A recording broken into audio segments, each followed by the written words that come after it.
Welcome! We're excited to show you what you can do with LitKit's Citations tool. To open the tool, click on the Citations tool button on the LitKit ribbon. This will open a side panel. We're going to work in a document that already has some exhibits and citations added, as you can see in the lower right-hand side of the screen. In the document, citations inserted using LitKit will have rectangles around them, known as content controls. Let's add a new cite. To do that, click where you'd like to add a citation, then click Add New Cite on the panel. You will have a choice of citation type, exhibit, legal cite, record cite, etc. Let's do an exhibit first. You will have to provide a description for your exhibit, and you can also insert optional information such as an identifier that does not necessarily have to appear in the cite, or a hyperlink. Let's add a link here. Once the exhibit is added to the citations list, you can insert it in the text by double-clicking on it like this. LitKit has inserted the exhibit with the proper exhibit number.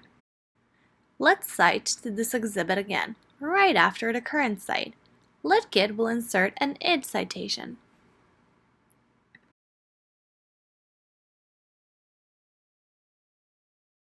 So you can see that the exhibits are numbered in the order in which they appear in the document.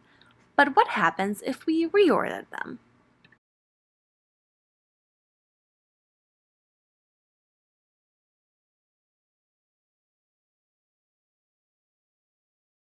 Exhibit 4 becomes Exhibit 3 and the id becomes a short cite. And note that you can add pin sites to citations.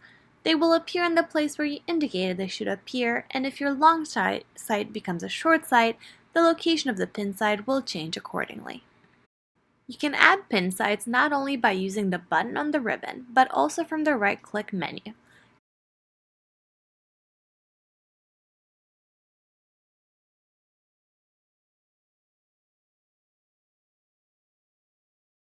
You can remove pin sites in the same way.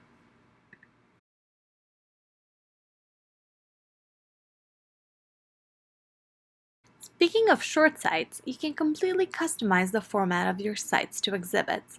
You can drag and drop the elements in the order you prefer, or add new elements such as parentheses.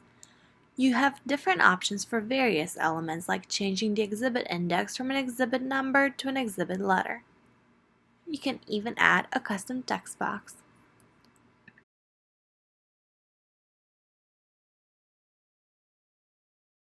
Let's update the formatting now. Our changes will be applied to the cites inserted into the document.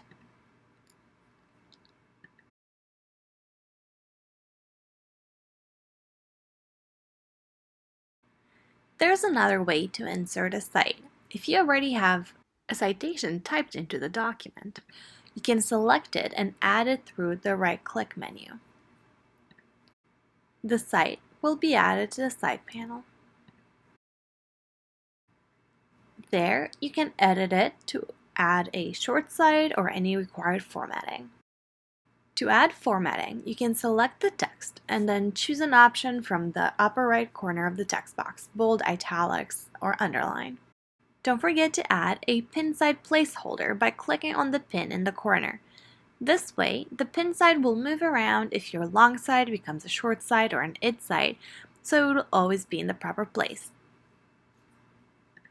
Just as with the exhibits, you can add other identifiers or hyperlinks here if you wish.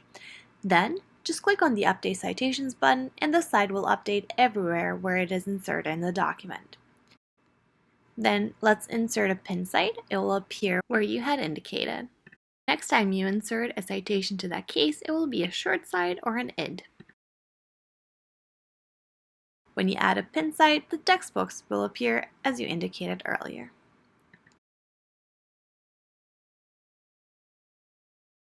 Let's look at the side panel. Notice the color-coded buttons at the top. You can use them to filter the citations by type. You can also use the search bar to find the cite you are looking to insert or edit. Since every time you enter a cite, LitKit tries to figure out whether it should be long form, short form, or id, or maybe what's the right exhibit number, Entering a new exhibit takes a couple of seconds. If you don't like to wait, you can unclick the button at the bottom of the side panel. This way, you would insert a placeholder, and then when you're ready, you can click on the Update button so that LitKit can apply the correct formatting and numbering to your document. Another feature of the Citations tool is the creation of an exhibit index. This is required by some courts, like the District of Nevada, and now can be done with just one click.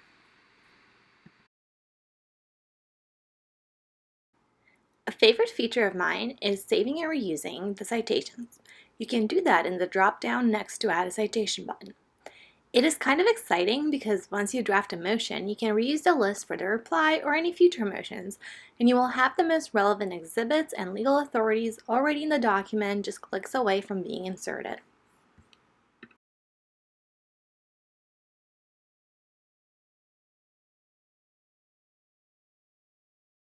Lastly, if you need to remove the citations locks and want to manually edit them, just click the Remove Locks option in the ribbon. You will not be able to update the citations anymore, but the text will be completely editable.